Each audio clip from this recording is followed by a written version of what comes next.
Started, I think. Thank you all for coming and for agreeing to participate in this committee. It's a long commitment that you have signed yourselves up for, and we really appreciate your willingness to take this task on for the community. Just some housekeeping to start. The building committee meetings will be recorded for broadcast on Concord TV and on YouTube. So if you are speaking, please speak into your microphones, or we're good for tonight, so that the sound can be captured for broadcast. This committee is similar to other board committees. It is subject to the right to know law. Meetings will be open unless there is a subject that is under one of the exemptions, such as a contract discussion or negotiation. Your emails related to this work can also, are also subject to the right to know law. So if you have any questions of that, please feel free to reach out and we can discuss that with you. We have a great diverse group with a lot of experience in different areas of the city, and really excited that you can help us begin to take this project from sort of the broad vision the community created back in 2017 into a more reasonable, workable design. I know this is a long commitment and that not everyone will be able to make every meeting, but we appreciate that if you try as much as you can. If you think that you will not be able to continue to serve, please let us know. And please raise any questions you're hearing out in the community. I think this is an important opportunity to discuss those as well. And I thought we'd just go around and have people introduce themselves. And just one or two sentences about your background. So I'll start. I'm Pamela Walsh. I'm president of the school board and a member of the Capital Facilities Committee. The other three Capital Facility members, two are not here yet. Mr. Richard is supposed to be here. Ms. Higgins is not available this evening. And then Mr. Cotton is the chair. Yeah, so I'm Bob Cotton. I'm the chair of the Capital Facilities Committee. Been on the school board for a couple of years now. Just by background, I'm a retired Army officer, retired lawyer, and a retired banker. So just keep on going downhill. Hi, my name is Rick Brewster. I am a retired construction contractor, estimator. I spent probably more than half of my career, which is over 50 years, doing construction estimating for large projects. But I have worked as a superintendent, project manager, carpenter, laborer, you name it, I've been there and done it. So, and I live here in Concord and down on Badger Street, and looking forward to helping out the committee to maybe help keep the costs down. Hi, I'm Kate Vaughn. I am a parent of a student in the district. I am also a former teacher. I was a special education teacher in a past life. I'm currently an attorney. I work in insurance at this point in time. I think those are my... And served as a member of the Charter Commission. I was on the Charter Commission as well, that's right. So. Thanks, Kate.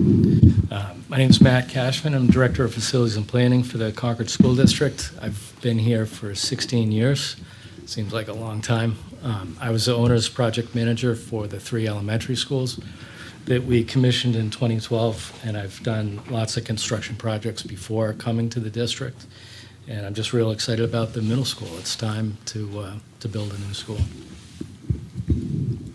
Hi, I'm Dana Adams, Concord resident for over 30 years. I own a small commercial construction company and have been doing commercial construction for 36 years, and have had 3 kids go through the school system in Concord. So.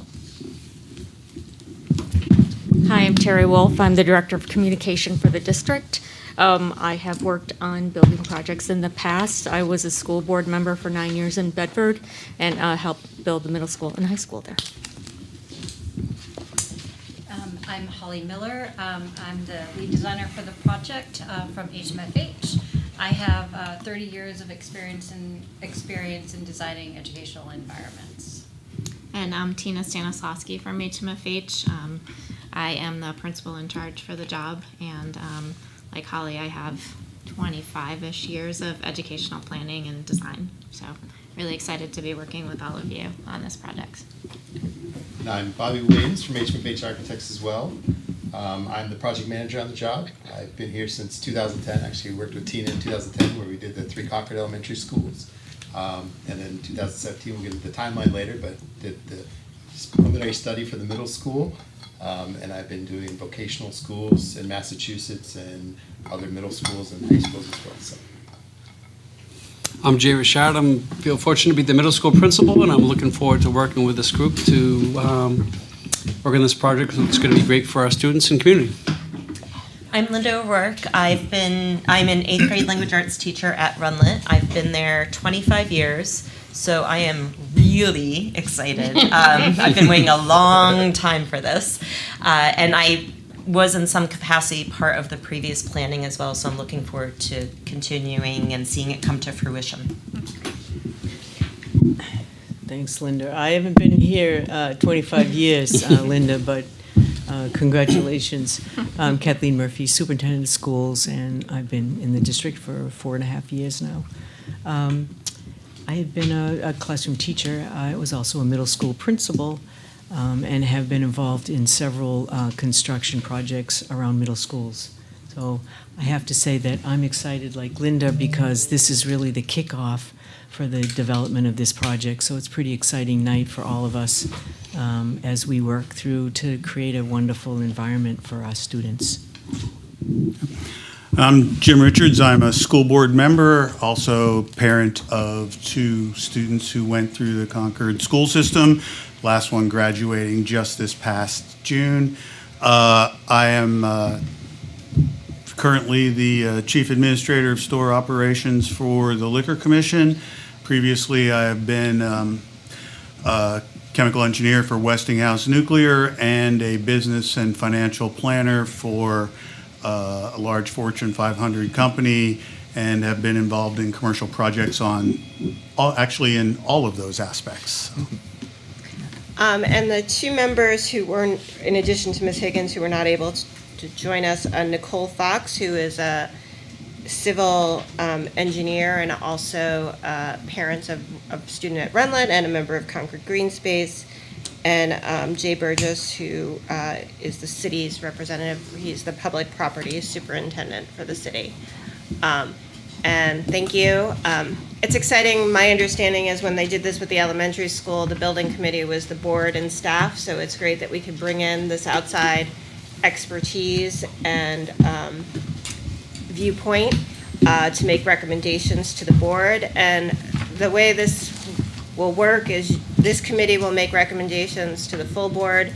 There are a number of working groups that will meet over the course of this project. The first 2 are programming, which will look at things like athletic fields, the setup of special education classrooms and spaces, and other theater, other sort of additional options for the middle school, and the sustainability committee, which will make recommendations on energy efficiency and alternative energy sources in both of those groups.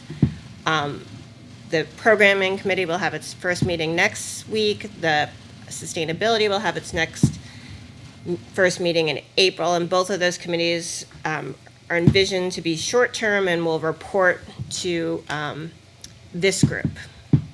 So with that, I thought we would turn it over to the architects to give us a sort of timeline and background, and if people have questions, you should please feel free to interrupt and ask them. This is so that we are all sort of starting in a similar place. And I'm going to move over there. Yeah, please do stop us as we're going along, and we can answer your questions. Oh, sorry. Is it on? Right here.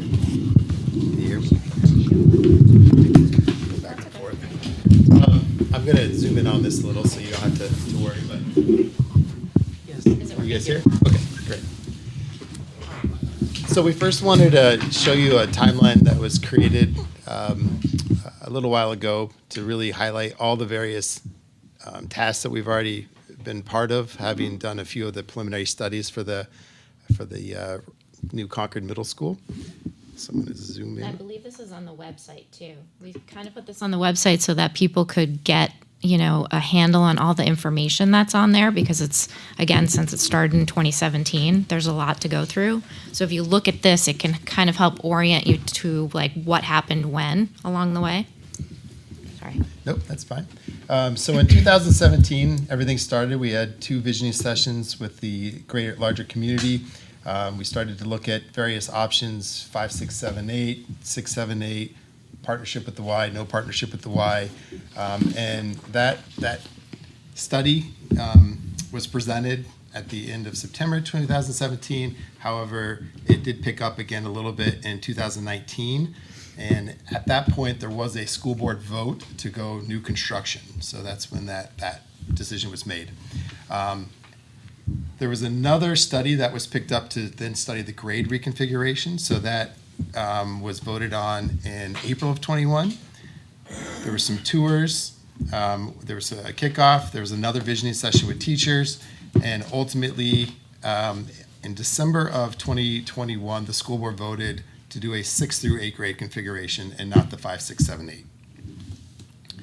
Just gonna keep going. Yeah, we're just giving you the highlights of when the big decisions were made along the way, just because I think those come up as questions like, you know, when did we decide we weren't going to renovate Runlet? How did we make that decision? So we just want to hit those highlights. After that, there was still more community outreach. There was sustainability charrettes with the community, teacher interviews. Let me keep going here. And then from there, the project actually decided to move to the next phase, which was to select an architect for the actual building project. So that's when HMFH and a few other architects submitted our qualifications, got narrowed down, and then we were ultimately selected. So we thank you for that, because we're very excited to be working with you guys again. I'm going to switch to the next page. The next, didn't update this one, but this is fine. So as we moved to where we are now, which is schematic design, we first started in the fall of 2023 with a site selection phase. That was a study between the existing Runlet site or the current site which was chosen, which is the broken ground site. Once that was selected, we're now here in this room today, which is great. So we're actually at the beginning of the project. It's been going on a long time, but I think it's good to emphasize that the first part of the project was what we call a feasibility study, which was really just determining the feasibility of the project, which was also required for the building aid to be submitted to the state. So I did miss that milestone when I was saying, but the building aid was submitted to the state. There was a vote to submit that, and that included a cost estimate based on, I think it was at Clinton Street at the time. They were looking at Clinton Street. There was a cost estimate done for that project, that building over in that site, and that was to really encompass everything that we had learned from all the visioning sessions. So that's where we are now today. We're taking all that information and we're kind of starting here to really get the project to what the community wants and to really, again, control cost and make sure that we're providing the building that the community wants.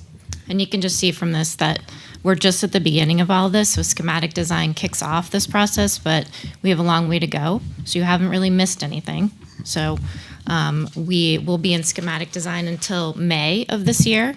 And at that time, we will do a cost estimate and then, you know, figure out exactly what needs to be in the project and what doesn't need to be and get to that right budget that you all are looking for. And if we're successful in getting that budget, we'll continue to design development all the way through the end of 2024. And construction documents will start right at the end of 2024 and all the way through 2025. The state budget approval will take place in June of 25, so that's when you'll learn whether or not you get whether or not building aid is continued with the state for the next biennium. If it is, you guys are already ranked, I believe you'll be number 1 on the list because the top 3 that were ahead of you before all received aid last year from the other. So if there is aid, my understanding is Concord is number 1 on that list. Building aid will be awarded in December of 25, which means the earliest we can start construction, which is what we're really targeting right now, is January of 26, and that's when bidding would start. And then we're projecting about a 30-month construction schedule from there, which will take us to the culmination at the end of this project. Yep. And 8 of 28 is when the projection of when we would hope the school to open. Any questions on that so far? Who does the estimate? Actually, that's perfect timing. We'll go into this next slide. So I'll jump to the estimate real quick just to answer that question. As we start schematic design, this is a list of the things we're going to do. The construction manager process is underway to select a construction manager. That will take place. I think the kickoff meeting is actually tomorrow, where we're meeting with the construction managers that are going to go to the mandatory walkthrough. We'll give them information on the project. We're hoping them to be on board by the end of May. At that time, it's going to align perfectly with when we're completing our schematic design drawings. We'll have our own cost estimator, and then the construction manager who's actually going to end up building the school will do their own. So we'll have 2 independent. We reconcile both of those. After they're reconciled, we'll then bring them back to this committee, and we'll go through and get to the budget we want. So there'll be a value engineering session if needed to say, this budget's too high, we need to bring it down to here. Or everyone says, wow, this really came in where we were looking, and then we move forward with that program. As part of what we'll be talking about with this committee is when we're talking about the fields, we'll look at different configurations of where the fields might be on the site. That will allow us to have a few options to say, is it cheaper to build the fields here? Is it, what is the cost of a field? Do you really need that many fields? So there'll be things that will be asked for the fields. Program, there'll be, I think auditorium is something we've been discussing, how big is the auditorium? So we can look at different sizes in the cost estimate with our drawings. So we're gonna hopefully have kind of a pool of options that we can look at to really get to that right budget. That's the main goal, is to make sure everyone's comfortable with the budget moving forward. And then that is the budget we will hold to for the rest of the project.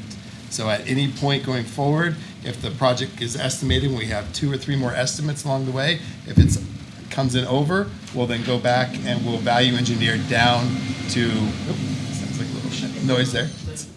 There we go. We'll value engineer back to that budget. So the idea is once that budget is set, that's what we're going to hold to for the rest of the project. In addition to that schematic design process, just to let you know, we've met with every educator so far and administrator. Jay was instrumental in helping us do that. We wanted to make sure that at some point, every administrator or educator had an opportunity to meet with us. We could talk about the project, talk about the different programs within the project, and they can have their say in terms of what they think they need, and we would take that information and bring it back to everybody. So they're handing out what is the current program we're working with, so everyone can just kind of go down and see it's a space sum. Tina will talk about that a little bit.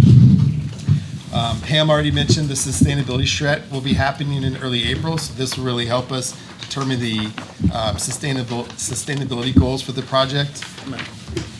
We're also gonna, from there, we're gonna start looking at different HVAC systems. We're gonna probably study at least 3 different systems so everyone can understand the cost benefit analysis that will be done for each of those systems so we can make the right choice for that. We talked about the selection of construction manager. We talked about HMFH producing the schematic designs, plans, and specifications that will be used to be estimated. We talked about how we're going to reconcile the estimates. And then I also already talked about how the value management is going to happen. So I'm going to now turn it over to Tina, who's going to talk a little bit more about this space summary. Okay, great, thank you. So right now you have in your hands the space summary document. That's basically a spreadsheet of all the different spaces in the school. And it compares what you have in the existing school to what we are proposing in the new school. And the 2 programs are pretty close. if you can, it's not much more space added to the new building. It's right sizing some of the spaces that are there. But this is the way we keep track of all the parts and pieces that go into the building. I don't know if you have any questions. It's a lot to go through. And like Pam said, there's a programming group that we're going to be working with closely on this and going through and making sure we've got everything that we need and not more than we need. Could you, Tina, highlight each section? Because I think it's worth a few minutes Sure. on Yep. this sheet. I'm looking over Bobby's because I can't read on the screen. I'm zooming in on them too. if Yep. you wanna- Yeah, that's great. Thank you. So the first section is the core academic spaces. So that's going to be all your classrooms, your science labs, world language, the ELL classrooms. And right now we're carrying a greenhouse space in this section. And then we go down to special education classrooms. Could you take it actually a step back and explain sure. what the configuration of the grades are? I think that's important. I'm not sure if everyone knows how Runlet is set up in terms of student separation. Right? So right now the middle school is set up with teams. And so there's teams that are organized as a grade level. So there's 6th, 7th, and 8th. And each team has 3 general classrooms and 1 science lab. And we have a diagram where we're going to talk about the teams a little bit more in detail so that you can understand that. So right now, the problem we see at Runlet is those teams are really spread out all over the school. The school is kind of, it's mostly one story and it's rambling. So the teams would really love to be together so that, they can collaborate on things, but they're really kind of spread out all over the school at this point. So you'll see in our new plans that we are proposing keeping them all together into these teams. Can I make a comment too? Sure. Is that okay? Mm-hmm. Yeah. So, there are some things like the greenhouse, that's been a discussion point, and so that topic will be brought up in the program committee, a program working group that we have scheduled for next week, and they'll be talking about fields, they'll be talking about greenhouse, the auditorium, they'll be delving into those big topics and making a recommendation to this committee. So it's in there. It was a favorite of the students as well as the staff, especially our teachers of science and our health teacher. So, but the decision isn't final about that, but it was an area, you can see it's like 300 and something, is it about 300 square feet? The existing is, Yeah, 325. Existing But anyway, three, yeah. I think that, just know that some of these things will still be looked at, even though they're in this overall proposal. Oh, yeah, we've done that.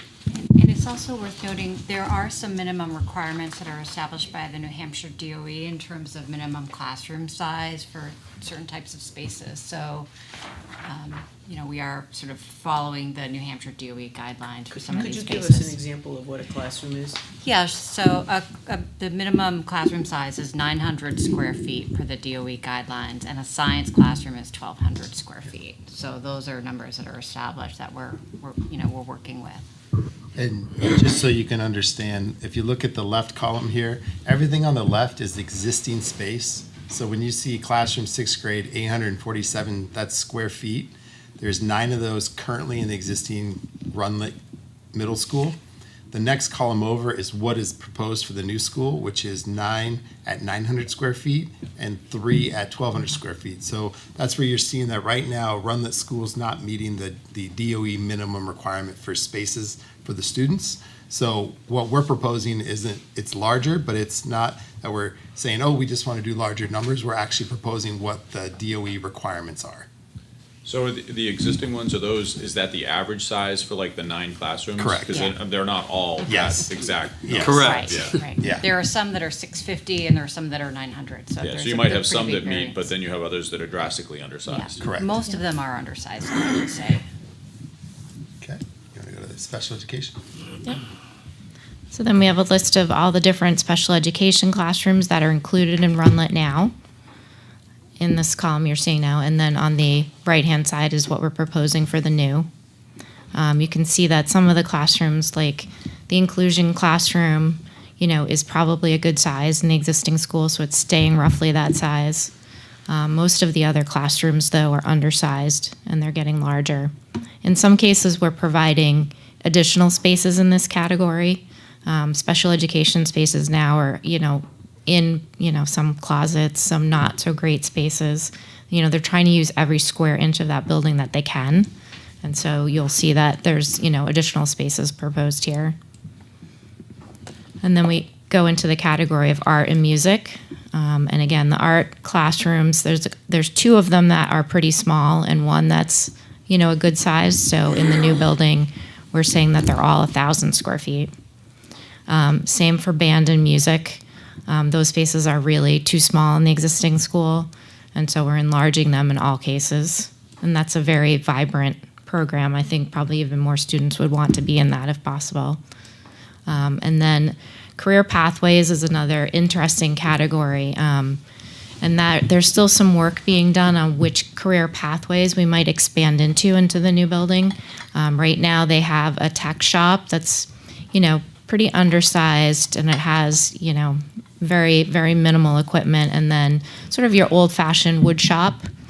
And so in the new school, we've been talking about things like maybe a culinary program to introduce students at the middle school level to culinary.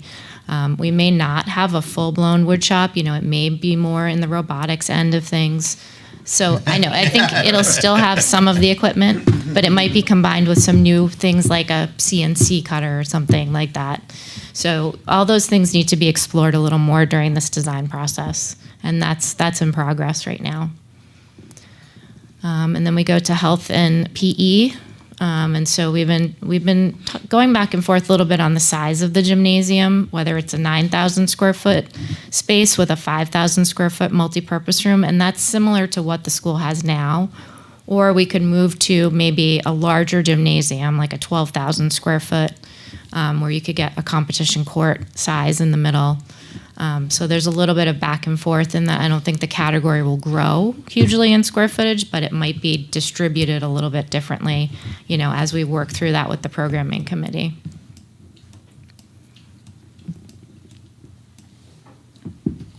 Then we move to the media center, and that's of a similar size. That's probably one of the nicest spaces that is in Runlet today. They take full advantage of that. It's laid out really nicely. So the new school would probably have something a very similar size. We are saying that, there might be a makerspace attached to that media center. And maybe moving away from, a computer lab necessarily with things like laptops, so some investigation on those periphery spaces are happening too. And then we go to the auditorium and the drama program.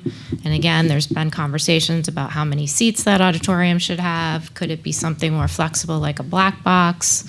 So there's a little bit of work to be done around that space. Cafeteria. Right now, the cafeteria is probably a little too big in Runlet, and it's, got terrible acoustics. And I think a lot of kids probably feel a little bit overwhelmed in that space, very loud. So we are looking at ways to break that space down in the new building. It could be two separate cafeterias. It could be one space that has some ceilings with lower, heights, just different types of seating, some choice for the kids so they don't have to be in one big space. It's important to note that when we size cafeterias, we're doing it based on the number of seatings, meaning how many times they serve lunch. So it's essentially a formula of if you have 900 students divided by 3, that's 300 students you have to accommodate, because if you're doing 3 lunches and it's 15 square feet per person, this is just kind of an industry standard that we've dealt with on many schools that we've worked with. So that's how some of these larger spaces are sized, so we don't get out of control with them. Can I ask you, the media center, Yeah. in old-fashioned terms, is library? Yes. Yeah. Just making sure. It is. Yeah. Yep. I was gonna ask you to mention that. Yep, it's the library. And then we go into more of the, medical and administrative spaces, so offices. Those are all pretty straightforward. We've had some discussions about, where folks are going to be in the new building. Will all of the APs be together? Will all of the counselors be together? Where are they located in the school? So those are ongoing conversations as well. So that's counseling. Counseling is guidance. We call it counseling. And then custodial and maintenance. So back of the house, what do we need for storage? Supplies, recycling. We are talking about probably having mechanical systems inside the building, not out on the roof because of the weather up here. And, systems will last longer, easier to maintain if they're inside. So that square footage isn't represented on here just yet. We don't know the sizes of that equipment. I think that's it. We are providing for a large food storage area in the new building because the existing Runlet has that right now. So we need to replace that in kind. But I think that's it. So the new building is looking like it's around 200,000 plus or minus square feet when you get down to the bottom here. Again, that doesn't have the full amount of mechanical that we think we need, so it'll get a little bit bigger. But we are doing our best to keep it as tight as possible. You can see there's a grossing factor at the bottom of that chart that is like a 1.55. So we take all of the net square footage of the areas and then we put the grossing on it to give us our total building before we have a floor plan to really measure. So that keeps us in check that we don't have too much circulation or too sprawling of a building. That kind of keeps us in a range where we can say it's being very efficient. Any questions? Questions? I would encourage anyone who hasn't to, I'm sure Matt would be happy to take you on a tour with Mr. Richard, and especially the special education spaces that we have now, you could get a sense of what we're trying to fix. The spaces are really not suited for the needs of the students. Yeah, and the district has done everything they can. It's just, out of square footage, tucking people in everywhere, Well, just a comment about that, though. The district has always maintained the philosophy that they wanted to keep children in their community, in their natural settings, and not be placing students out of district in specialized programs. So because we are a good-sized school district, we're able to operate programs within the school district at a substantial savings. I mean, one out-of-district placement can be as much as $250,000.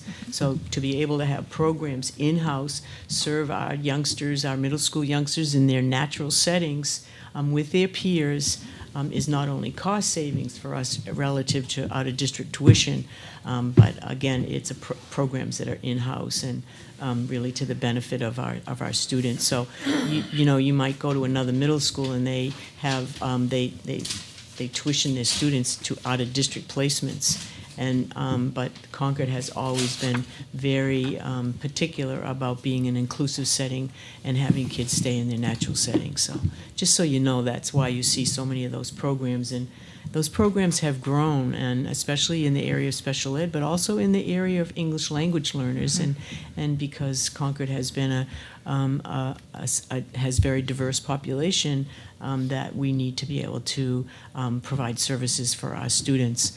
And again, with us in their natural settings with their peers, and it's obviously at advantage for the kids. Great, thank you. So now you're looking at what we call the graphic program. So this is taking all those spaces on the spreadsheet and making bubbles out of them, and that represents their size. So Pam was asking about the teams. You can see them on the left-hand side here. That basically shows that 8th grade has 3 teams, and in those teams, each one has the 3 general classrooms and then a science lab. We're also including a small group room for those teams, and then there's a project area, and we have a graphic after this that I can show you how that team might look in a school setting. So I don't know if anybody has any questions. This is basically just taking all these spaces and making them into bubbles, because then we're going to take these and we make floor plans out of them. And it kind of helps us keep track of, all those different parts and pieces. So basically, the next step for us was to start thinking about diagrams of how this new building might lay out. And so we have 2 different kinds of concepts here. On the left-hand side, we have something we call the main street. The orange bubbles at the bottom, those are the teams. The main street is where the squiggly line is going through the middle there. Anything green is administrative, so that's nurse or main office. And then the purple are exploratories or things like the auditorium, the gym, those types of things. And exploratories are art, music, language, Media. classes. Yep, thank you. And the tech programs, yep. so that'd be culinary or any of those types of programs. And then the layout on the right-hand side, we were calling Team Hub. And so this one really, you come into sort of a front building that has all of the pieces like the administration and the auditorium and the gym. And that all could be kept very separate for after-school use. As you go through that little connector piece there, that's the media center. And then you're into a team hub space. And so the teams kind of spiral off that main space in the center. So two kind of concepts. The main street's more condensed.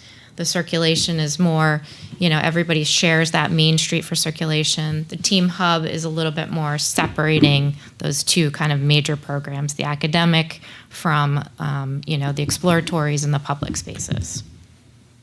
And did anybody have any questions about how I explained that? How many floors might be helpful? Yep. So most of the layouts that we're going to show you, the teams are on 3 floors.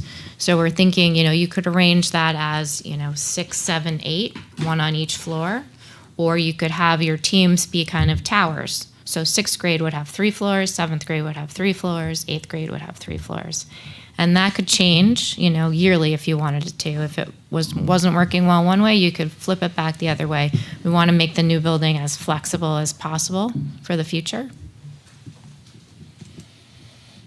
So this is a diagram of what we have been calling the team pod. So the classrooms that are in red, those are the general classrooms. The science lab is in blue. And then that center space would be the project area that they would all share. So we imagine that center area being a place where kids could come together from the different classrooms and do projects together. They could leave their projects out on display. That's their space that they own. You can see that we're showing the science lab with a sort of movable glass partition.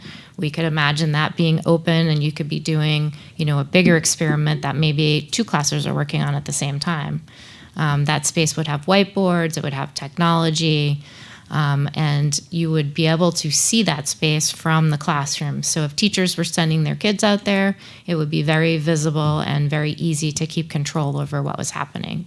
That space in the center would have views out to nature. We have this great site, so we always want to be connecting all of the classrooms and regularly occupied places back to nature and always have windows and natural light.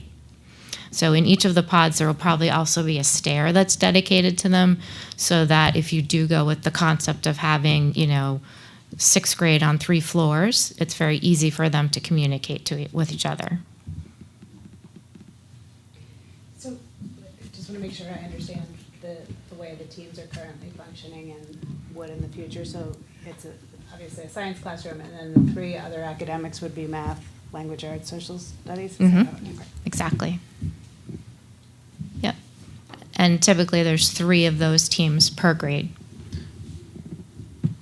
This is the small group room yeah. that was also part of that, which would help with pull-out, allow for special instruction or small group work if it's not being used for pull-out. So it's just another space that really helps.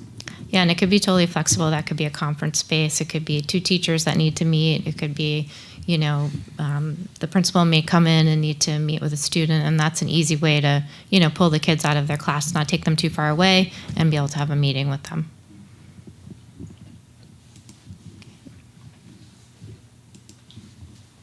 So some of the things that we've been looking at that are really important in the design are circulation. So Runlet's in the middle there. This is a figure ground, and the program pieces are in black and the circulation is in gray. So you can see how much of that building is taken up by corridor space. And if you take that tour that was being suggested, you'll feel that when you're in there. It feels kind of endless. They call it the Runlet Mile, is that correct? They do, yep. Feels like more than a mile sometimes, too. Right.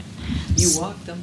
Yep. And so in the new concepts, one of our goals is to get rid of that much circulation and make things feel closer and more united for all the teams, for everybody in the school.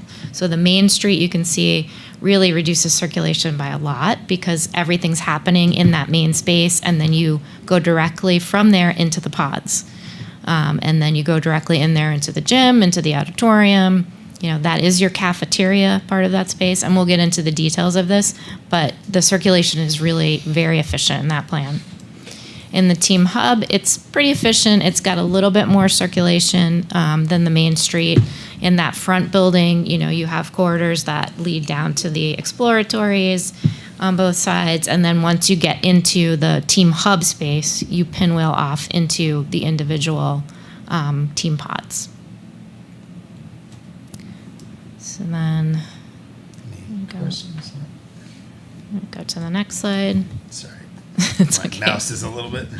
Another thing that we wanted to think about in our designs was how would these expand in the future?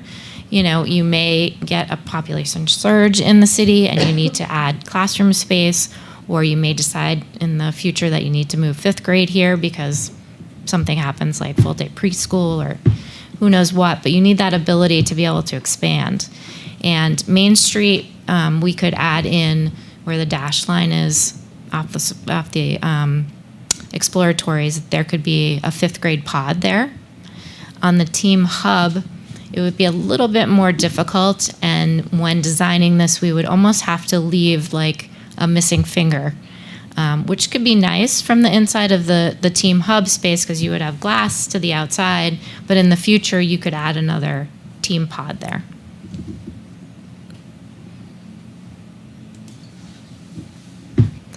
So now we're going to back up a little bit and we're going to talk about the site plan and introduce you to, where we're thinking about locating the building. And Holly's going to jump in here.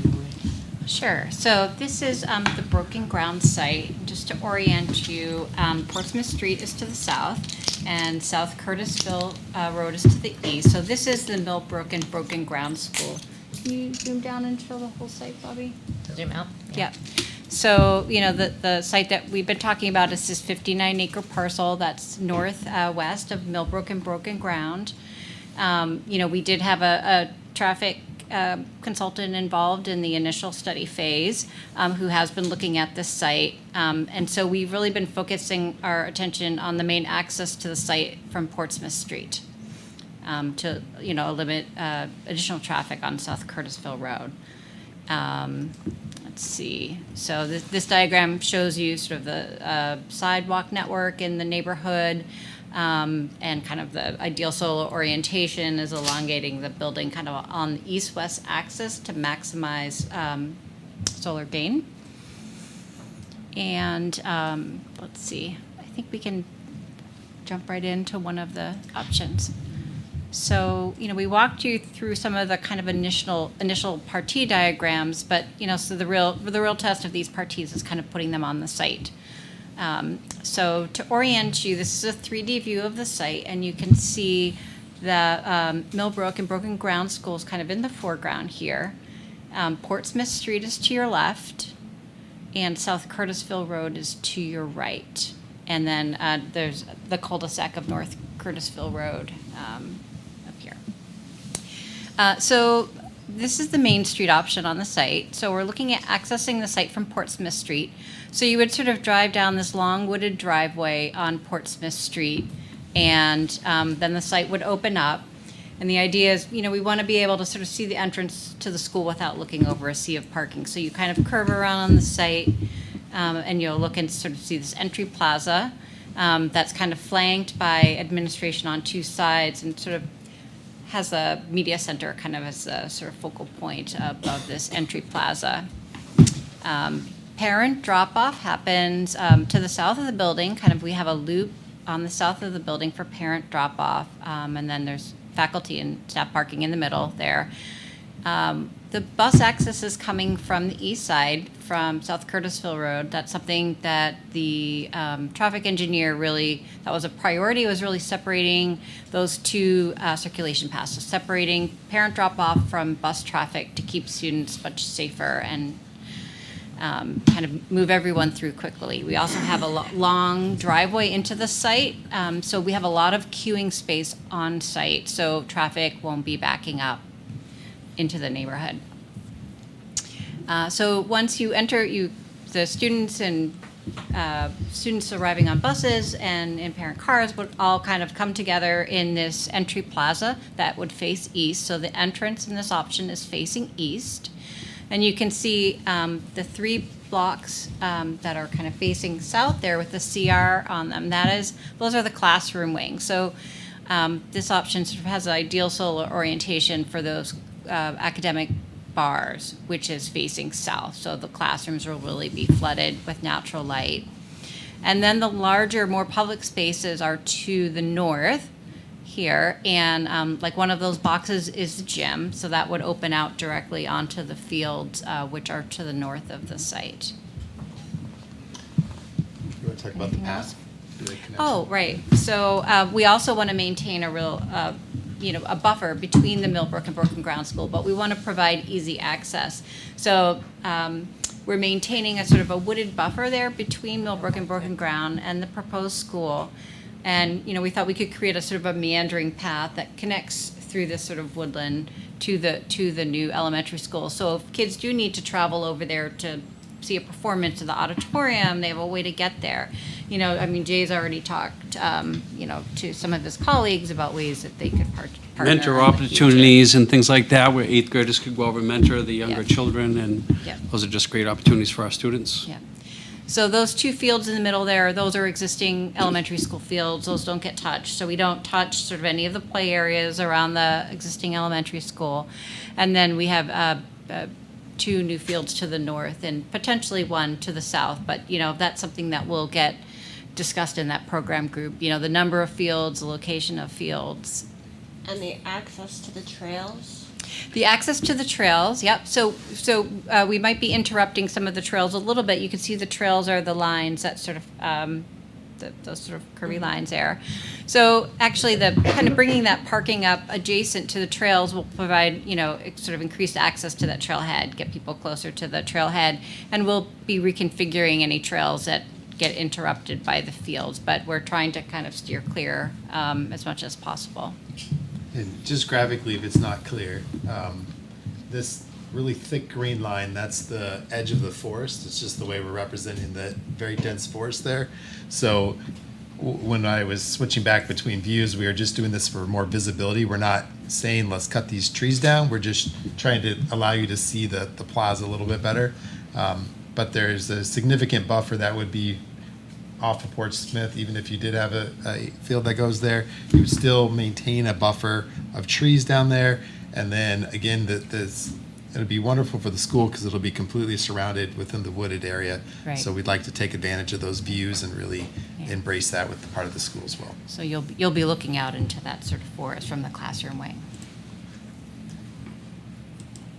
So on the 2 parking lots, is that geared around, because you said something about parents and stuff, but what, is it mostly for staff as well? Or is there also the thought of like because you have that mix of time at the end of the school day when all your sporting events start, and you get that confluence of everybody coming in and trying to find a place to park, which I know at the existing school is chaos, particularly with bus drop-off and everything else. So is the idea that I guess it's the southern parking lot, would that be where the parents would be parking if they were coming to watch after-school programs, whether they be internal or external for sports? Yep, they could park there. Yep. And, you still have sort of a visual connection to the fields from that parking lot too. So, when you arrive sort of at that end of the road, you'll see the fields, kind of off to the right, the school in front of you. So we do have a traffic engineer on board with us too, and these sketches are kind of our sketches. So there's going to need to be some analysis done on traffic and where we put the parking and what works best. So this will probably change a little bit as you see it progress through the design. But right now we were splitting up kind of the overall, mass of parking into 2 separate areas. Right. So stay tuned to see how that moves around. And there will be, as part of this process, a traffic working group as well. Yes. Lots of working groups. Lots of working groups. Lots of work to be We're done. gonna get it done. Yeah. So, we really envision this Main Street as sort of the both kind of the physical and kind of the heart of the school. It's the symbolic heart of the school. So the Main Street can really be a place that students identify with. That's my school. And we see the Main Street as this really active space that has a lot of things happening off of it, right? The auditorium and the gym, the servery, the cafeteria is in the center here. You could have a school store. We've also talked about maybe locating kind of the computer help desk off that Main Street.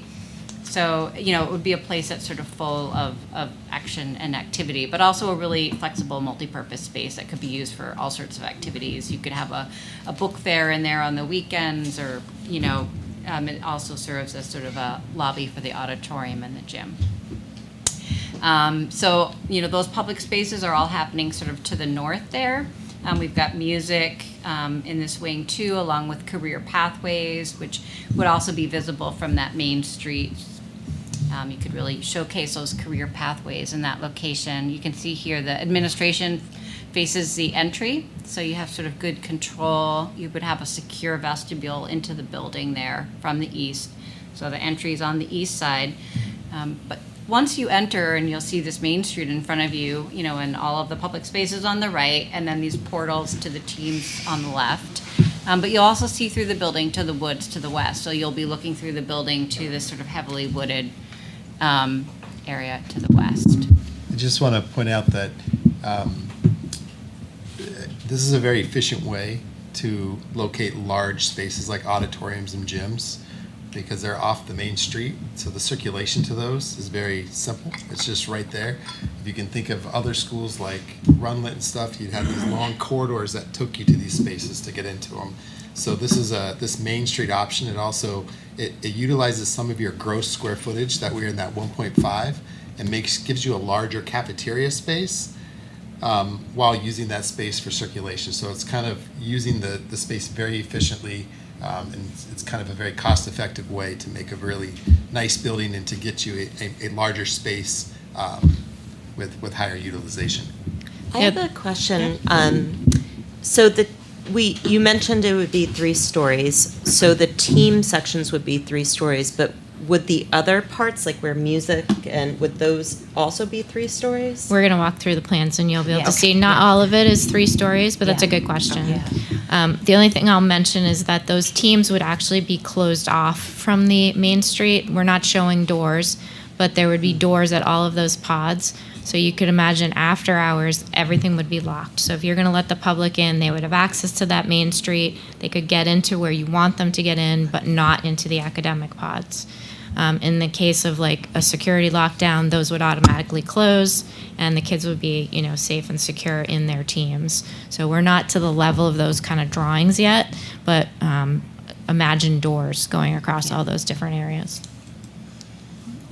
So in that layout, then, you're really kind of thinking of a stacked team layout more so than like the floor plan layout, if you're gonna have the doors there, because then you'd be having, all 3 floors is where you'd have like the grade levels. You'd have. Correct. I mean, you could do it the other way, but then you'd have all those doors would be interrupting that flow of the kids if that was all one grade on that floor, correct? So that is correct. But talking with Jay in the school, the actual teams themselves don't interact as much. So they could still easily be on one floor, correct? Yeah. And then that Main Street area could also be the place where they all just filter out if they wanted to do a full grade meeting area. So it's now you have a large enough space for the whole grade to actually go out to.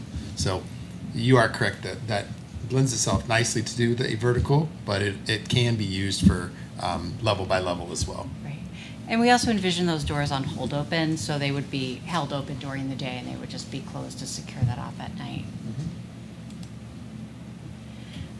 So on the second level, we have the gym on the second level, and this option, along with a multi-purpose PE room, art classrooms, and the media center.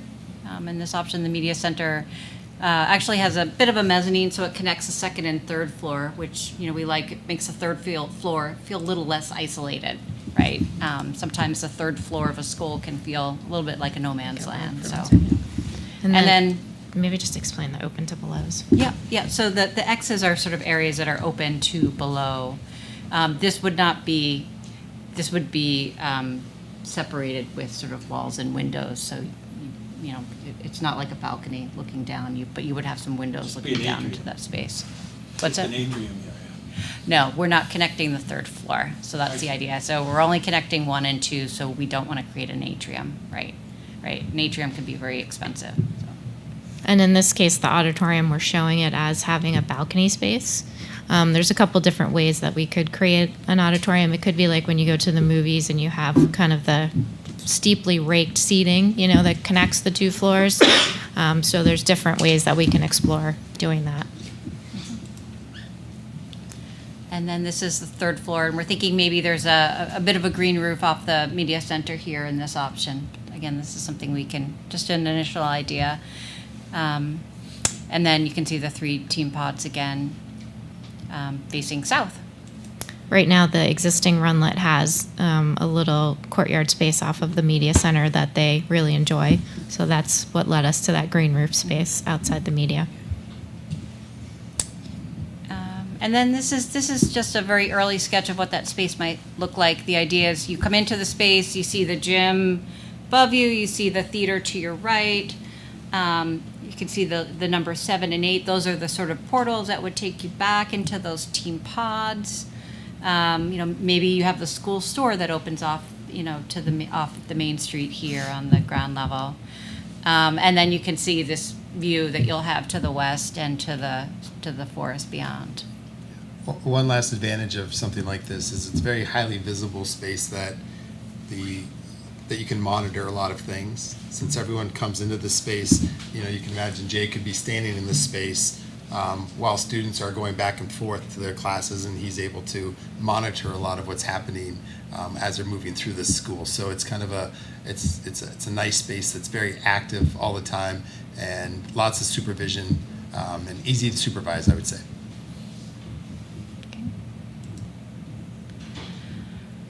Okay, so this is the second option that we've been exploring, and we're calling this Team Hub.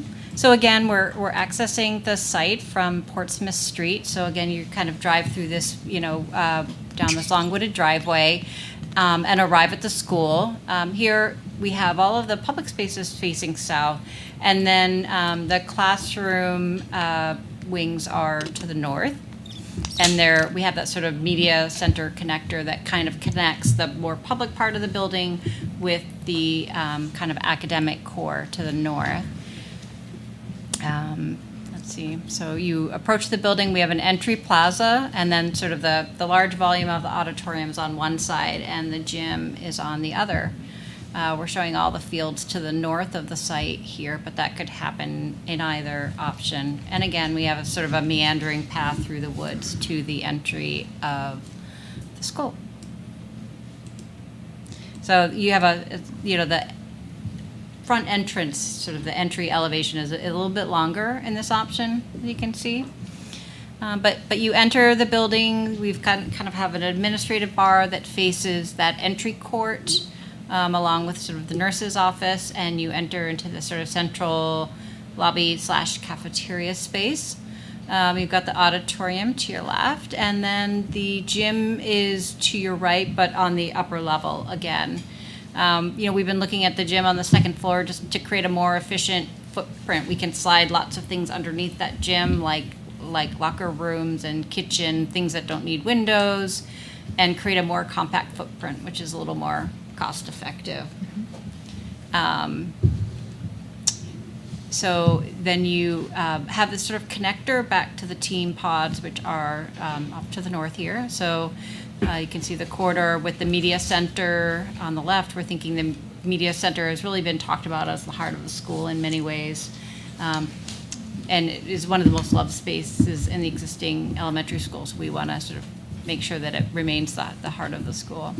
But the team pods here sort of spiral off this central space, which on the ground floor could be a space where all teams could come together. So, this could be a place where you bring a grade level together. And then on the 2nd floor, the team pods are kind of looking down into that 1st floor kind of team hub area. We've got the gym on the second floor off to the right there, along with the smaller PE spaces like the health classrooms and multipurpose room. Art classrooms are kind of over the entry. And then the music classrooms are on the second floor in this option, kind of adjacent to the auditorium. And this is the third floor. So the third floor just has a team pods on the third floor. But again, we are showing access to a green roof. And that little orange block there between the green roof and the team pods could be the greenhouse. So that could that could be accessed from the green roof.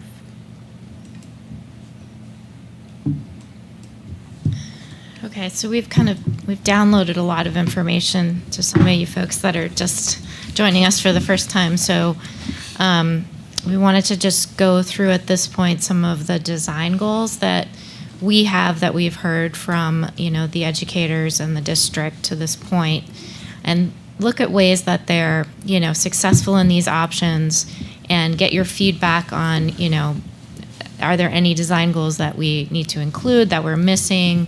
Are there things that you like about one versus the other? Because ultimately, our goal would be to come back to you after listening to all this information and provide one option that sort of hits all of these design goals. And then we just develop that option further as we go. So we can kind of go through our list of goals here. The first one is building community. And I know it's been really important, like we started talking about the teams and how they don't function well in the existing building. So that's one community. The littlest community is a single team. And then the next level up would be, the grade level team. And then, the overall community of Concord being able to come in and use the school. So does it function in ways, for those specific groups? And then the connections to nature have been really important, especially with this site. We want the kids to feel like they're immersed out in that beautiful site, and they're going to have opportunities to have outdoor classrooms and really be able to get out into the forest on the trails. So can we connect them to nature from all of the spaces that they're in as much as possible? Sustainability is really important, and I know Jay has been talking to us a lot about what makes a building sustainable. And one of the things is, the most compact footprint will create a sustainable building because it'll be easier to heat and cool. One of the other things is the envelope. Do we have the least amount of exterior envelope that we can? Because again, that's going to be cost for us. So those are important. Are the classroom wings oriented in the ideal manner? So we want the classrooms to face north and south as much as possible for ideal solar orientation. We're looking for a building that has simple circulation. We think Main Street probably has the most straightforward circulation out of this, but Team Hub, has pretty simple circulation as well. And if, that separate hub for the teams to come together is an important piece, then we can continue studying that. We want to make sure that the building functions as a teaching tool, and we are going to make sure that we can show the kids how all the systems work. We're going to leave mechanical rooms have windows into them so they can really understand what's going on. And we talked a little bit about how do we get these buildings to expand in the future. We want to make sure that they're adaptable, flexible. Can they work as a grade level on one floor versus a grade level as a tower? And then, do they support the diverse exploratories? The Main Street probably connects the students to the exploratories a little bit more than the Team Hub. The Team Hub has them in the front building. And I think that's it. If you guys think of any other points that I missed. I think with sustainability, energy efficiency is very important, because with any new school right now, Runlet, the HVAC system would not meet today's code in terms of requirements for natural ventilation and things as part of it. So all your costs are going to go up. So we want to make sure we're designing the most efficient building possible, and that starts with a really thick and envelope. And we dealt with this with the elementary schools, and they were some of the most efficient schools in the country, I think. So I I just want to emphasize, and we'll have those sustainability charrettes, but there's a lot to sustainability that will actually help you long-term with your goals and financial goals for the school by ensuring that we're paying attention to details and things like that as well. Are you going for any kind of LEED certification? CHIPS. Northeast CHIPS. Northeast CHIPS verified is required per the DOE requirements, so that is what we'll be pursuing on this one. Okay.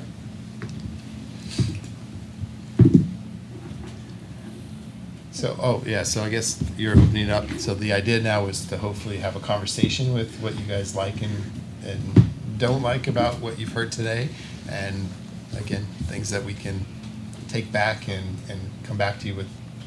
One, because as we noted that we're trying to have our drawings for the schematic design set by the end of May so that it can be estimated and then reconciled for the end of June.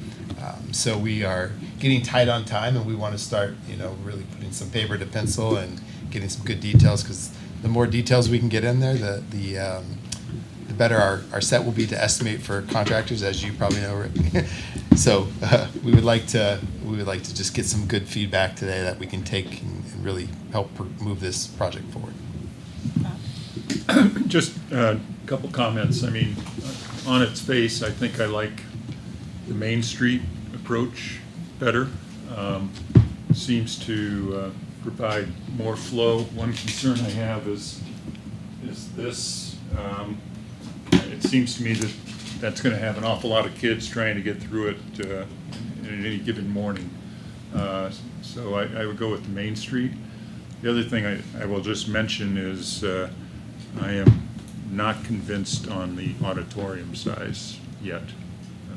So more to come. Mr. Richards.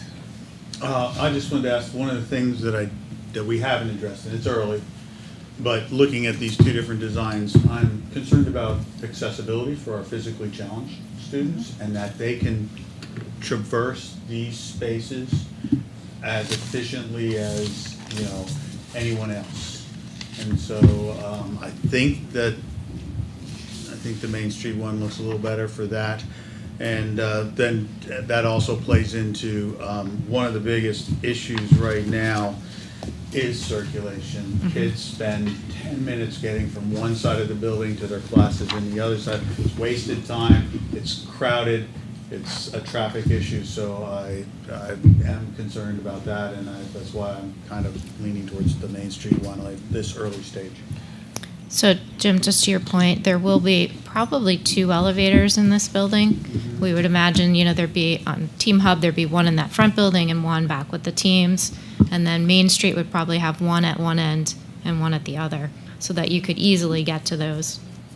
So we will be very conscious of making sure that everything is accessible for everybody. For greenhouse, for roof Absolutely. spaces, all of those Yep. things. Absolutely. Auditorium, anything. Yeah, and access to the outside. I just want to make sure that we're including Yes. that in all of our. Yep, all our absolutely, great considerations. point. All of the, outdoor classrooms will also be accessible. Our landscape architects will design, all of that to meet all of those codes and provide full access. Along those lines, how would the special ed classrooms, how would the special ed classrooms fit into the Oh, I'm team so glad space? you asked that, because we forgot to tell you about that. Yeah, maybe back up a little bit. So maybe go to the Main Street first floor. Let's start there, maybe. So what we've been looking at is we've been looking at integrating some of the special education classrooms right into the team pod. So if you zoom into a team pod, Bobby, zoom into the middle pod maybe, you can see that little pink, the pink is special ed. So the idea is that we integrate those special ed classrooms into the team so students don't have to travel, right? So you keep students within their pod, you keep them in their home. We do have one cluster of sort of more intensive special education classrooms that are here off the kind of the western end, but they're on the first floor because we know that you have some medically fragile students that, if you had to get them outside quickly, that's the best place for them. And they're also close to, not too far from the nurse. So some of those medically fragile students might need to access the nurse a little more often. So that's how we're envisioning special education. In this one, which is a little different than the other. Yeah, we can look at the other one. It is important to note that you are a full inclusion. It's just you guys have, like Kathleen was saying, you don't send any students out. So this cluster over here is for the medically fragile, and it's very specific needs. Because we do like to distribute it throughout the schools. That's a goal, and that's why. But right now, the way Concord teaches, they're all included in these regular classrooms with pull-out help. So I just want to make sure that everyone understands that even though there's a cluster here, it's not that it's being clustered. It's for the medically fragile students, very specific needs for students. If I could speak to the special ed classrooms, and I'm assuming programming is going to be reconsidered because based on what we have now, we have one special ed teacher who services all three eighth grade clusters. So in this design, it's implying that there's 3 different special ed teachers for one particular grade, and we do not have that. 6th grade and 7th grade operate a little differently, and I can't speak to how exactly they operate. But I just know, our current special ed teacher in 8th grade services 10 to 12 kids at one time in one room. And so when I look at the size of a room only being 300 square feet, if that's how the programming continues, then that needs to be thought of in regards to the layout and the size of the room. Right. There are some larger rooms. Yep. Good catch. Thank you. Just going back to the auditorium, because I think that is a major cost item that a lot of us aren't sold on. It would be good to see other options for sort of theater space that wasn't a 900-seat auditorium, whether it's, I don't know, if a cafetorium works in this type of layout or it's a gymatorium. But that would be good. And I guess one of the things that I wondered is if we didn't do that with this project, is there a way to design that the community would still have the option in the future if they decided that was something they wanted to add to the district? That's a great idea. Yep. I mean, if you think of like the Bank of New Hampshire stage, Yep. the way they have their seats, they're not bleachers. Yep. But they're collapsible, so it's a very, Yep. it's a very multi-purpose room, in that sense, which you could have the same thing here, which if you wanted to have the seating, you could pull it out and you have actual seats, as opposed to feeling like you're sitting on bleachers. Or you can have a Or nice straight row. cafeteria tables? Exactly. Yeah, we have a great image of something like that. And I can bring, next time we come, we can bring some images of other options that you can look at. Because there is lots, even like a black box, I was saying before, that's something interesting that the district doesn't have, so. I don't know what I don't know what that that is. Could you So it's like it's sort of like a theater in the round, so it's literally like, painted black inside, it's got a black floor. And the seats are all movable, and you could set it up so that seating's around the edge, seating's in the middle. It's very, very flexible space, and it's got like a grid above it for lights, and you can put, the kids can even get up there safely and change the lights. So we have some images of that we've done in lots of other schools, middle schools and high schools. So. Which of the Team Hub versus Main Street is the easier to put an envelope on, or cheaper to put an envelope on? Between this and the other option? Yeah. I think this one's a little bit more compact. Yep. So this, we did some quick takeoffs of footprints and exterior envelope, and this one was about 9% less exterior envelope with this option, just because it's a little more compact. One of the things I like about this particular design is that being that that's all north-facing, and auditoriums and the like don't have a lot of windows in them. Correct. You could use a precast concrete, tilt-up concrete, which is a precast concrete, think of it as a cement block full of insulation. And they're 10 inches wide or 12 inches wide or whatever, and it goes up in a very short amount of time. Just did a 250,000 square foot warehouse, and they erected the whole building in 7 days. Yeah. So just to keep you on the thinking of how long construction, you mentioned was 30 months. Yep. every week in general conditions, it's around $10,000 to $15,000 to have a superintendent and all his bells and whistles on the site. Yep. So if you can knock 8 months, 10 months, 12 months off that project, you're talking about hundreds of thousands, if not $1 million, just time construction costs. Absolutely. That doesn't add anything to the value of the building, it's just the cost of construction. So you gotta get that timeline down from 30 months to something a lot more reasonable. Because Yeah. I think 30 months is, you could build 2 of these in that time. We agree with you. Yeah, we would like to get that done as well. The good news is, whatever construction managers brought on the project, that'll be one of the first things we talk to them about is start to look at the construction schedule, and they essentially will take over that part of the project from us, and because they're the experts in it, they've done this, and they'll start laying out the construction schedule that they need. We've done this several, we have 55 years almost in our firm, and we've been at this a long time, so we have a good understanding of size of school, how long they take, what we're going to encounter. So we'll be there to help check and keep them honest, because we don't want them to say, because they'll always push for more, because contractors like extra time as well to make sure, but we'll keep them honest as well.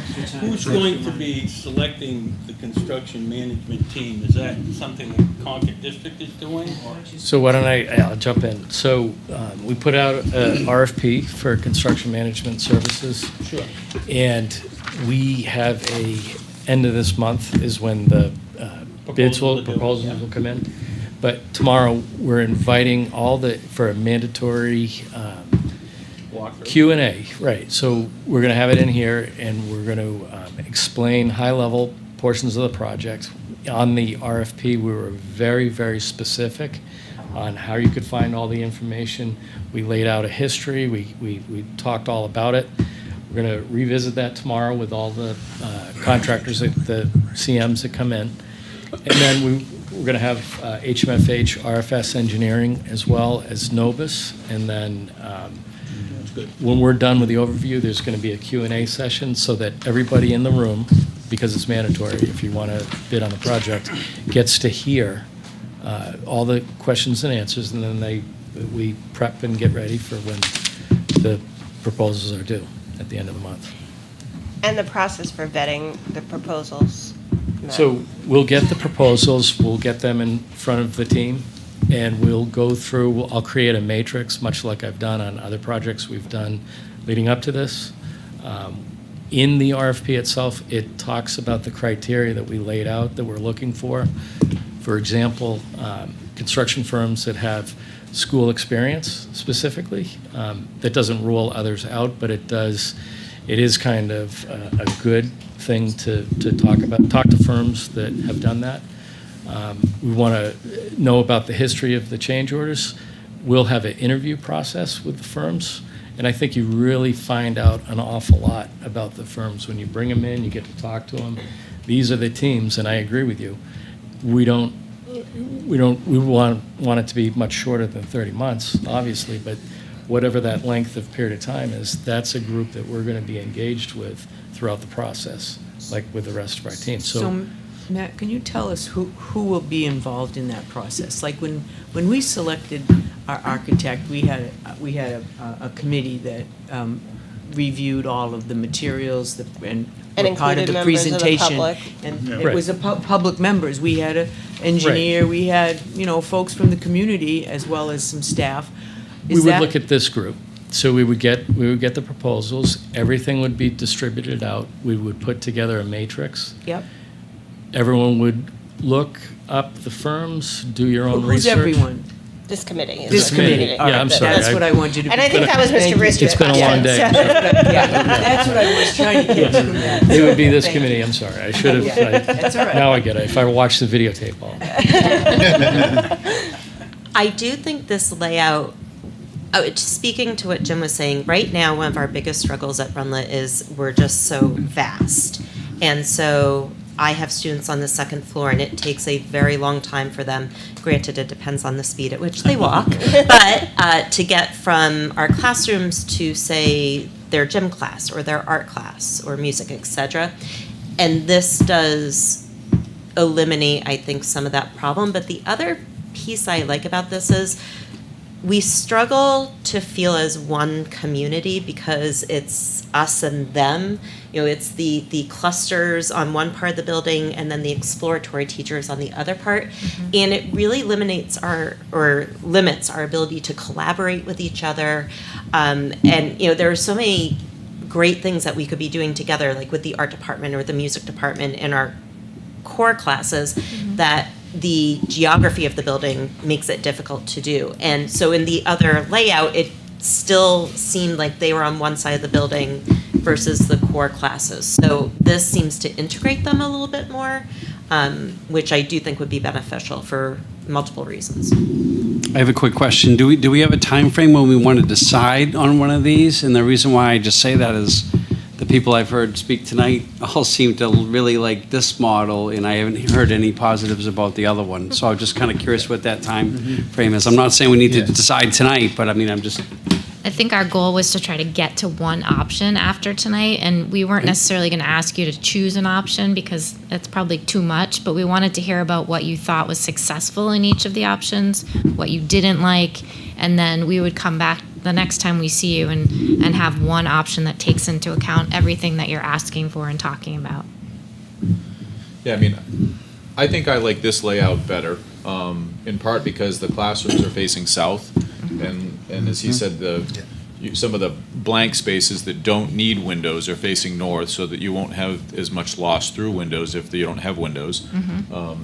I think that the Main Street certainly looks to be more functional in that way, and on the north side where some of those do not go the full 3 stories, assuming that we are going to put the mechanicals and stuff inside, that will give you good access from the top floor to create penthouse space so that they can get out the mechanicals and be able to have them be accessible.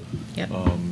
And certainly your large spaces, your assembly spaces are going to be some of the spaces that are going to have the greatest requirements in terms of your HVAC. So having, again, the mechanicals directly in that area is going to make it more efficient. You're not going to be trying to run piping or duct work all over.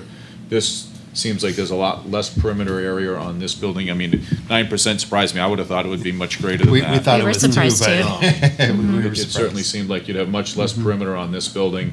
And just it does seem much more compact with the way the other one has the wings. It would seem like your piping costs and some of that stuff is going to be far greater in that other one. The special, the SE portion on the lower left there, does that go all 3 floors as well, or is that? It does, It yeah. does, It but has, it changes. yeah, it's world language actually right now on those upper levels. but, So I guess you know, one that's- question would be is in terms of the district, I don't know what the demographics are saying or whatever, and whether you think that, I'm assuming we're not building a school that is going to be maxed out the day we open it, but assuming that there's some flexibility for as the student population, grows or decreases, but that having the expandability, like particularly if that little wing right there was like the same size as one of the classroom wings, it would give you the ability, even if that might be slightly oversized for some of the uses today, it would give you the ability to go from 3 to 4 of those pods in one area and give you the flexibility should the district size increase down the road. You can do that addition off to the other side and have that be some of those other options up there, build that and then build the student wing pods in there or something like that. So that seems like that would be pretty efficient. But I think probably one of the most important things would be for, feedback from the middle school, seeing the 2 layouts in terms of the administration and the teachers and stuff, to think of, they're aware of all the challenges that they face on a day in, day out basis right now. And while this isn't hard and fast, certainly with a little bit of education for them, it could at least get feedback from them as to what they see as benefits or pitfalls, so that before we go racing down one direction only to have most of the people that are teaching the kids every day come back and say this isn't going to work well. I think that's a pretty important thing that we should be trying to get impact from those teachers and educators and staff to tell us, what do they see. I think Jim's comment about the accessibility is a really important one in terms of the spaces, because I think that's what you see in not just at Runlet, but even at the high school right now, that when you have students that are, you know, it's not just the ones that are accessible that need it, but you get athletes and other students that get injured, and so they're trying to cart themselves around with their knee on the little scooters or Middle school crutches. students break a lot of bones or sprain a lot of ankles, they do. Yeah, I They mean, really do. I've seen it with my kids, that you see kids that are, they're trying to traverse the Runlet Mile on Yep. crutches, and it's, you know, with a backpack on and everything else, and it takes them forever. So I think, you know, understanding how that's gonna work well is what's gonna make it successful in the future, and not be something that, like, if the teams are stacked and, you know, that student has to go from the first to the third, and there's one elevator, and, you know, all of those kids are all trying to wait, you know, depending upon what that time is between classes is gonna dictate whether they're on time or they're late. And so I think things like that are a real important consideration that probably you're gonna hear from the staff of the school that are gonna come back to that. So I'd like to get input from the middle school, you know. So what I'm hearing is a sense of this committee that we like Main Street, but Mr. Richard should go to his staff and show them these two designs, and if there is an overwhelming for Team Hub, then we should revisit that before you focus too much on. Makes sense, and the fun thing about that too is, as Linda knows, that the staff start to get excited, you know, and it's very a positive experience to start thinking about this project for my staff, it really is, so. I was just going to go back before I forget and suggest to Matt that we've obviously got a couple of people here who actually know a lot about general contracting. And, you know, if Mr. Adams and Mr. Brewster are willing to be involved more than you're already getting involved, you know, I'd be happy to have you helping out on that aspect of it in any way you could as we select the GC. I agree. Mr. Richard? Changing the subject entirely, but jumping back, and I think, you know, Dana and Mr. Adams pointed out the current location, the chaos and safety of drop-off and pickup, and there's really nothing we can do because of its layout that just really helps improve that. If you go back to the big The site plans. site plans, Yeah. because right now it's really bad. And I would go to the next plan where you saw those. Yeah, this thing. Okay, so right in here, we also want to be considerate of the neighbors that are here that have some traffic concerns, right? And I want to be, I love the long entranceway that comes through. You're going to have to keep cars moving through that because they're all going to arrive in the same 10 minutes. And then keep that in mind as you go. And I know you have traffic people coming in. North Curtis Road there, you want to make it so that people don't drop their kids off there. And however and I know there's woods there and that'll help, right? But, We can't control that, but. no, you can't. But as you do that, you want to be sensitive Yeah. to that. And I think if it's easy to come in that main thing, people won't. But Yeah. the other thing is, Trail there right now. Yeah. there is a trail. So I just want to be sensitive to that. And then really love the bus thing, teacher thing. How do you keep parents from driving down there and into that to drop off as well? And especially if you're encouraging them to come there and park for after-school activities, that's going to be a hard thing to manage a little bit. So as you look at parking spaces, I know these aren't set, I know this is just conceptual, but as you are looking at that, I'd like you to just keep in mind that, you know, we want people to come down that road, and we don't want them going up through Curtisville Yeah. and the same road as Broken Ground Millbrook. We do want city and families and all to attend all these great events that we will now be able to have at this for fields and things like that, but we will need to manage it, and that's just the only point I want to bring up No, early on. That's great. It's a really good one, and I think the traffic engineer is, gonna have to come in here and, give us all his opinion about how this will work best. We're gonna wanna consult with our own transportation department too in terms of Terry. that, yeah. Yep, totally agree. I think one other thing might be also is you've got the Broken Ground and Millbrook area there. it probably would be a great idea to share them, particularly the site plan aspect, because they may have a completely different opinion in terms of proximities and stuff, because there's a pretty vast difference between a kindergartner and an 8th grader. And so how close they can get access, whether it be the trail system or parking or whatever, they, you know, while it's great to have the adjacencies of the two schools, at the same time, it's quite a large age difference between an 8th grader and 1st grader, so they're probably going to want to see some kind of separation to help keep those two distinct populations apart from one another. We do currently, we're right next to Abbott, I want to call it Conant, Abbott Downing. So we do have that experience already, and there was very little interaction with them. But I do agree, we should propose to them and show them. Yeah. But you inherited that, and they've been existing without that, so. Right. Well, and we have the opportunity to not have to face the same challenges that are at the current site if we can just build it a little, I agree with you, build it a little smarter, give that space. I was just going to say the other thing about that, I think in sharing it with the Millbrook and Broken Ground community, is that I think there was a lot of concern about losing the trees and losing the path on the trails. And I think, I mean, if I'm envisioning these correctly, I think there are a lot more trees than maybe people thought would be there in the end, potentially, and access to trails in a way that may not have been. Yes, and I just wanted to point out that this is a huge tree buffer, so you actually won't even see the school between.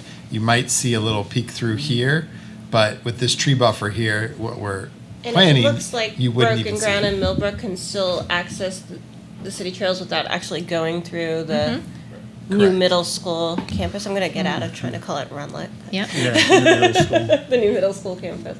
I think the biggest thing is that the area where you have the fields right now, that's where all the younger school uses that. That's their recess, their play area. They've got a little track that runs around it, so and that's all all their still PE there and everything is all perfectly. right there. Right, but you're not going to have that buffer right there the way that's Correct. drawn. So We might you'll want a have the fence buffer or off to the something, side, but right. you're not going to have it right there. So you're going Right. to see right through to the property. Yeah. If you're out on that playground. We can also The other add, concern We I could add have a is tree that buffer Right. along that road between the existing playing fields, you know, to create a little more separation. I think that's. or even in the parking areas, like adjacent to it, we could really build up the edge, Right. you know, with some trees so you don't see through if you don't want to. I think getting the feedback from the school is just going to help it be Yeah, a very absolutely. Absolutely. I'd be Instead of feeling concerned like about it's been that tree. thrust upon them. So, Sure. Mr. I'm Rooster. sorry. Oh, go ahead. Mr. Rooster.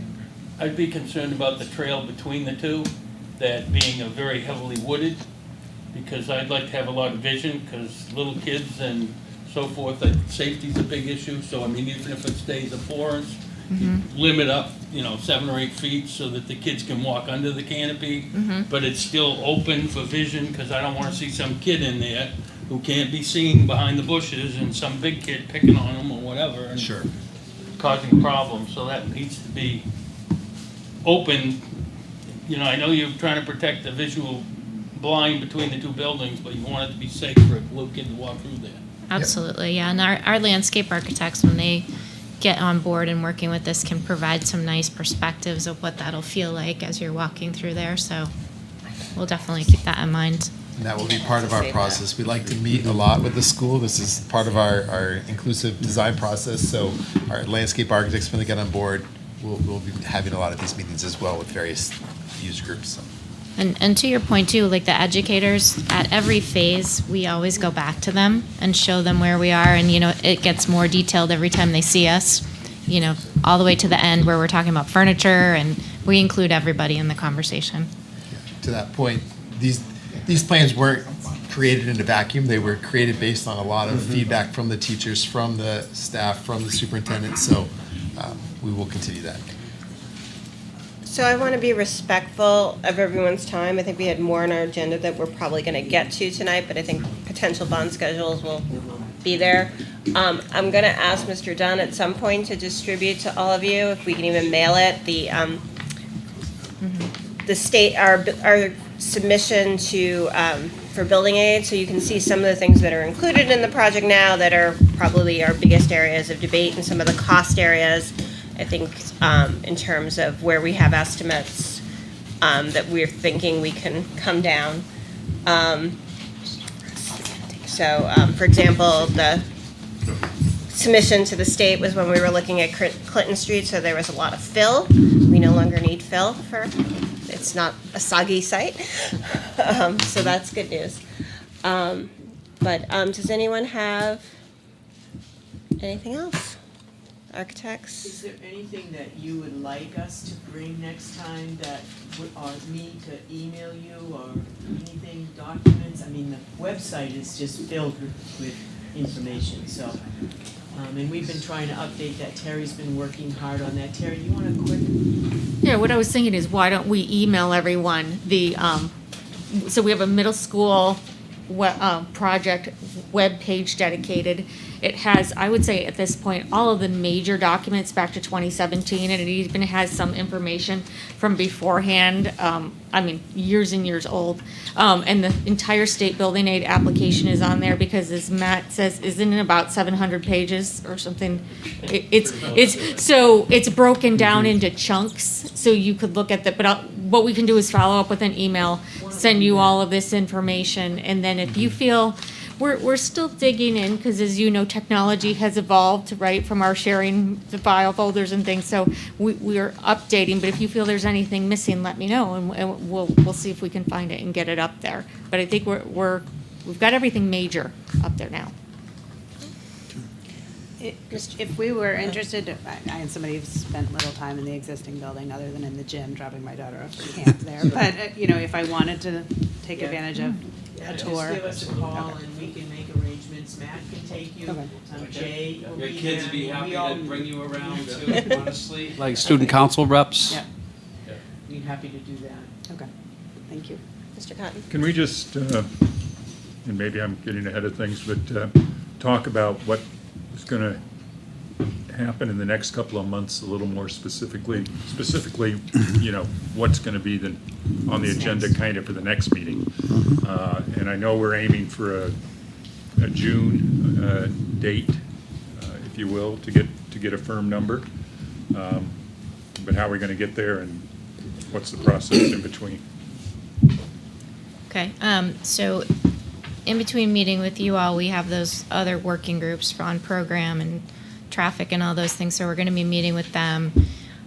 We're going to consolidate all the comments that we heard tonight. We're going to go back to our option and sort of try to incorporate as much of that into it as we can, develop it a little bit more, and then bring it back to you. You have to remind me of when the next building committee meeting is. It's the next building 1 month. committee is April 4th. Yeah, 1 month, 5:30. okay. 5:30.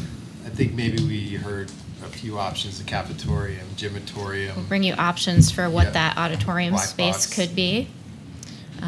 We can also, we'll probably have a lot more imagery. You saw that one perspective, but we can do more of that for the next meeting so you can really get a feeling of what it feels like from the outside and the inside of the building. We will be talking about HVAC systems and sustainability. The sustainability charrette will be on the 11th of April. So that will get us pretty far in terms of systems. We'll discuss materials as well, materiality of exterior materials, interior materials, all the things that are going to help the building last a long time. And Maybe a good thing to do would be to take the number of building committee meetings, and we can put together what we think will be agendas for each of those and send it out to you so you can kind of see great. where we'll be That'd at be each fantastic. meeting. Very helpful. Because we have sort of a big schedule back at the office with all of our working schedule with all the different types of meetings that are going to happen, so we can compile that and send it to Kathleen and she can get it to you all. That'd be great. Not to push this thing along, but I'm concerned that if we want to get a hard number out of these people by June, we need to give them a direction sooner than later, and by waiting another whole month before they know which side we're going on, it's gonna put them in a place where it's gonna be near impossible for them to come up with a real hard number. So the sooner we could at least agree that we're leaning towards one versus the other, then I don't think it should wait a month. I think we need to give them an answer sooner than that. I think we had consensus, but can we have a show of hands, Team Main Street Yeah, I'm in favor of that. versus Team Hub? So I think the only thing was to give Mr. Richard a few days to opportunity to share with staff and get any other Yeah. feedback from But them. And again, the- that'll be a fun meeting. But the Main Street seems to be, it will be probably. And I would like to make arrangements with Millbrook and Yep. Broken Ground to have a presentation to them, and we can do that. Yep. So I think that all the comments that came up tonight Yep. really relate to them. I just want to add one thing back to Bob's question. While all that is going on, we have the big section of the construction management firm. So at the end of the month, everyone around this room, we will give out the submissions, and we'll give out the matrix, and we'll also give guidance on prospective interview dates and a time for us to meet ahead of time to grade all those firms out. So it is going to be busy, and I think we really appreciate everybody's help around the room that's being part of this group. But I don't want to underestimate, that's a big part of what else we're doing. And can I just thank you for your comments, Mr. Brewster, because quick decision-making, it has to be informed decision-making, but decisive decision-making will be very helpful in the next couple months, and we'll try to do our best to give you ahead of time an idea of what we're looking for those decisions so we can move forward, because you're absolutely right. The sooner we have decisions, the more detail we put in the drawings, the easier it's to quantify for estimators, and it'll just be that much better of a cost estimate that will come out, so you guys can make informed decisions on where the price should be. And I think that estimating process will take about 3 weeks. Typically, that's what we give our estimator, so I would imagine once we get the CM on board, they'll be able to digest it in that amount of time and turn around some cost estimates. Mr. Richards? Yes, can I ask, I think Mr. Cotton's question or request on the auditorium is really excellent. You have 9,000 to 12,000 for a gymnasium. Could you give us a little detail as to what you get for the additional, what's the difference in functionality for that additional space? Yeah, we can bring some comparative drawings to the next meeting and kind of show you that. Because I would think that's a pretty significant increase in space. Yeah, and another good thing might be for this group to go on some tours of new schools. They don't all have to be by us. We can figure out a few of them and set that up and see if y'all want to come see what's new out there in terms of middle schools. Yeah, I'd like that.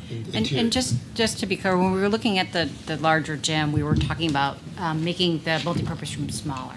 Okay. Right. Okay. So we weren't looking to increase the gross square footage of the of the athletics PE. Just how you So distribute. input Yeah, on it's that just from it's the just a middle school. redistribution Yep. of the Yeah. space. And we did talk with the PE team about that, and they were sort of thinking it over about what would be more useful for their, because sometimes they teach 4 classes at the same time, so they need to accommodate 4 different groups of kids. So they need spaces that those 4 kids. It would also be interesting to consult with the city's Parks and Rec department to get their input. I mean, it wouldn't be deciding, but, a lot of organizations in the city use our facilities, and so if one is going to be more helpful, more of a draw for the community, I do know that Mr. Gill was quite excited about this project, so just in terms of facilities and space for kids. Well, and No I think- question about it. Yeah.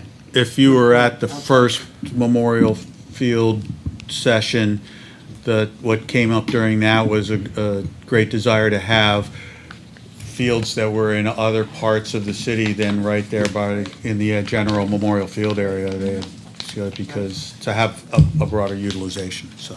And a lot of these programming, we'll be reviewing first with the programming, Right. which is next week, I believe. Right. So we'll take the gym, we'll take a lot of that to that group, and then the They'll idea is they come back here to present their recommendations to you, so you'll have a chance to review it. But, so we'll make sure that we take what we heard from you to run by them, to run back by you. great. All right. Well, do we have anything else? Well, we're not too far over, and productive first meeting, so thank you all, and see you next month. Thank you. Nice to meet you all. Looking forward to working with you.